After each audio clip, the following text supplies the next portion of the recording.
नमस्कार, मैं संतोष सिंह और आज हम पॉलिटिक्स में बात बिहार के सवर्णों की बेचैनी की करने जा रहे हैं।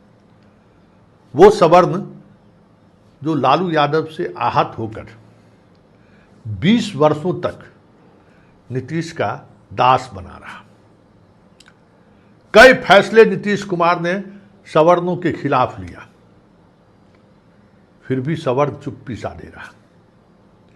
नीतीश कुमार ने सिर्फ राजनीतिक तौर पर ही नहीं, प्रशासनिक तौर पर भी सवर्णों को जितना नुकसान पहुंचाया अपने 20 वर्षों के शासनकाल में, उतना लालू यादव अपने 15 वर्षों के शासनकाल में नहीं चला पाए,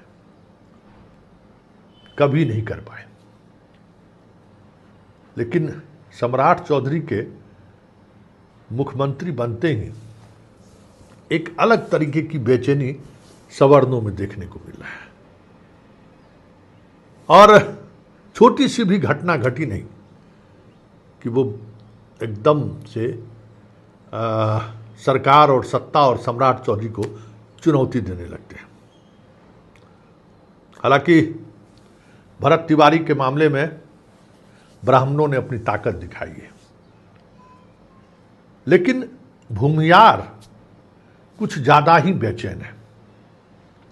राजपूत छपरा वाले मामले में थोड़ा फन उठाने की कोशिश उन्होंने किया, मतलब थोड़ा दिखाने की कोशिश किया, करनी सेनार ये वो, लेकिन जो सच था उस सच के साथ इस तरीके से राजपूत मीडिया वालों ने भी बात रखनी शुरू की कि वो पॉलिटिक्स चल नहीं सका। लेकिन भूमिहार के अंदर एक गजब सी बेचैनी देखने को मिल रही है, खास करके जब से सम्राट गृह मंत्री बने और बाद के दिनों में मुख्यमंत्री बने। सवर्णों में सबसे ज़्यादा परेशान भूमियार है, चाहे वो भूमियार ब्राह्मण को लेकर जो एक नैरेटिव चलाई जा रही है उस नैरेटिव का मसला हो, या फिर नीट छात्रा का मामला हो, या फिर दिनारा में जो घटना घटी है वो मसला हो। मतलब सोशल मीडिया पर और ख़ास करके भूमियारों के सोशल मीडिया पर जब आप जाएंगे तो एक अजीब बेचैनी इनको इस शासनकाल में महसूस हो रहा है, ऐसा साफ दिख रहा है। एकदम अलग तरीके की बेचैनी। आखिर इसकी वजह क्या है? क्यों भूमियार अपने आप को सम्राट चौधरी से जोड़ नहीं पा रहा है, या ये जो वर्तमान सरकार है उस वर्तमान सरकार में भूमियार असहज क्यों है? उसकी असहजता की वजह क्या है? कभी गौर करिएगा, बिहार के सत्ता पे जिस तरीके से यादवों का कब्जा रहा, नीतीश कुमार के बिरादरी का कब्जा रहा, ठीक उसी तरीके से आज़ादी के बाद बिहार की सत्ता पर भूमियारों का कब्जा रहा श्री कृष्ण बाबू के माध्यम से। और वो कब्जा 15 बरस बहुत बड़ी बात होती है। उस 15 बरस के दौरान जो इन लोगों ने लाभ उठाया, उसकी वजह से वो हमेशा समय समय पर सत्ता को चुनौती देने की कोशिश में या जुगत में लगे रहते हैं। याद करिए ना, यादव स्वीकार करने को तैयार है, कुर्मी स्वीकार करने को तैयार है। स्वाभाविक तौर पे कोई भी रहे, लंबे अंतराल तक अगर सत्ता में रहते हैं तो उनके खिलाफ इनकम्बेंसी भी रहता है, और उस सत्ता से बाहर होने के बाद वो उस दौर का जो एक आनंद होता है ना, उससे लोग बाहर नहीं निकल पाता है, कोशिश करता है कि हम अपनी महत्ता बनाए रखें। तो भूमियार भी उसी खुशफहमी में है।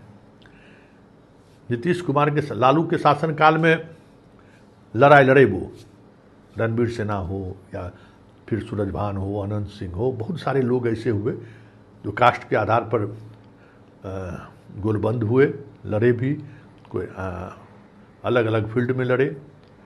उस दौर में भी सबसे ज़्यादा अगर सवर्णों में किसी को लाभ मिला आर्थिक तौर पर तो भूमियार को ही लाभ मिला।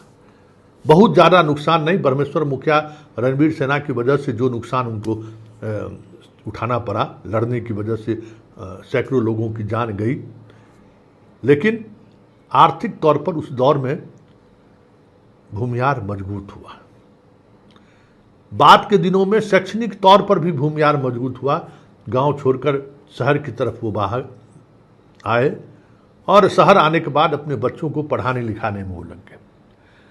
बिहार में भूमिहार ही एक ऐसा कास्ट रहा जो विस्थापन का शिकार हुआ। उस दौर में, नक्सली हिंसा के दौर में, गांव छोड़ना पड़ा, खेती खलिहान सब छोड़ना पड़ा। लेकिन नीतीश कुमार की 20 वर्षों के शासनकाल में अगर कुर्मी के बाद किसी एक जाति ने सबसे ज़्यादा सत्ता का सुख भोगा, प्रशासनिक तौर पर भी, राजनीतिक तौर पर भी और आर्थिक तौर पर भी, तो वो भूमिहार रहा। चाहे ललन सिंह हो, चाहे विजय चौधरी हो या रामाश्रय प्रसाद सिंह हो, इनके माध्यम से उन्होंने सत्ता में सिर्फ भागीदारी ही हासिल नहीं की, सत्ता में साझेदार भी बने। वो चाहे पदाधिकारी हो, सब जगह उनकी उपस्थिति रही और कह सकते हैं कि बड़ी मजबूत स्थिति में भूमिहार अपने आप को बिहार के सोशल, इकोनॉमी और पॉलिटिकल सर्किल में बड़ी मजबूती के साथ 20 वर्षों तक शासन भी किया और पैसा भी कमाया। लेकिन सम्राट के उदय होते ही भूमिहार असहज हो गया, ये समझ से परे है कि आखिर भूमिहार की असहजता की वजह क्या है। कास्ट पॉलिटिक्स और जो इकोनॉमिक्स है, उसकी जो डायनामिक्स है, उस पर नज़र रखने वाले विशेषज्ञों का मानना है कि भूमिहार को लगता है कि सम्राट के राज में वो नहीं कर पाएंगे जो नीतीश कुमार के राज में कर पाए। ललन सिंह मंत्री जरूर हैं, विजय चौधरी मंत्री जरूर हैं, लेकिन वो भागीदारी सत्ता में नहीं मिलेगी जो भागीदारी नीतीश कुमार के समय में मिल रहा था। वो भागीदारी नहीं मिलेगी जो प्रशासनिक तौर पर, आर्थिक तौर पर, जो नीतीश कुमार के शासनकाल में मिल रहा था। इसलिए आक्रमण करूं, भूमिहार का तरीका है, अटैक, मजबूर करो प्रमुखता देने के लिए, मजबूर करो वार्ता करने के लिए, मजबूर करो एक सरकार पर ऐसा दबाव क्रिएट करे कि सरकार झुक जाए।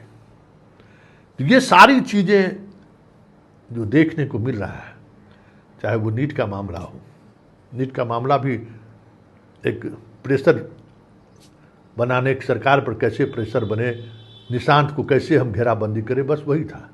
सच्चाई कोसों दूर नहीं, जो अब तो सीबीआई ने बहुत कुछ एक्सपोज कर चुका है। इसी तरीके से समय समय पर अलग अलग जगहों पर कोई घटना घट गई, सोशल मीडिया पर अभी देखिए जिस उद्दंडता का परिचय भूमिहार दे रहे हैं, किसी दूसरे जात के लोग उस तरीके के से उद्दंडता से का परिचय नहीं दे रहे हैं। दिनारा के उस गांव में जो घटना घटित हुई है, उस घटना को लेकर जिस तरीके की गोलबंदी हो रही है और उस गोलबंदी के पीछे जो चीज़ें दिख रही हैं, उससे तो यही लगता है कि ये लोग चाहते हैं कि फिर से हर्बे हथियार का दौर वापस आए, तो हम लालू की तरह ही सम्राट पर भी दबाव बनाने में कामयाब हो जाए। अंडर टेबल कई तरह के समझौते थे उस दौर में, लालू यादव और परमेश्वर मुखिया के उस संघर्ष में, तो ये भी एक वजह है। लेकिन अब वो न दौर रहा और ना ही व्यवस्था में कहीं अब वो उस तरीके की मजबूती नहीं रही कि जो आप चाहेंगे वो किसी न किसी तरीके से हासिल कर लेंगे। ऐसा है नहीं, क्योंकि व्यवस्था पूरी तौर पर बदल चुकी है और बदलती व्यवस्था में इस तरीके की उद्दंडता से चीज़ें बदल नहीं सकती हैं। इसलिए बदलते हुए बिहार की राजनीति में सवर्ण को अपनी पॉलिटिक्स को लेकर, चाहे राजपूत हो, भूमिहार हो, चाहे ब्राह्मण हो, नए सिरे से सोचने की जरूरत है। नहीं तो प्रशासनिक फील्ड में हाशिए पर चले ही गए हैं, राजनीतिक फील्ड पर भी हाशिए पर चले जाएंगे तो कोई बड़ी बात नहीं होगी।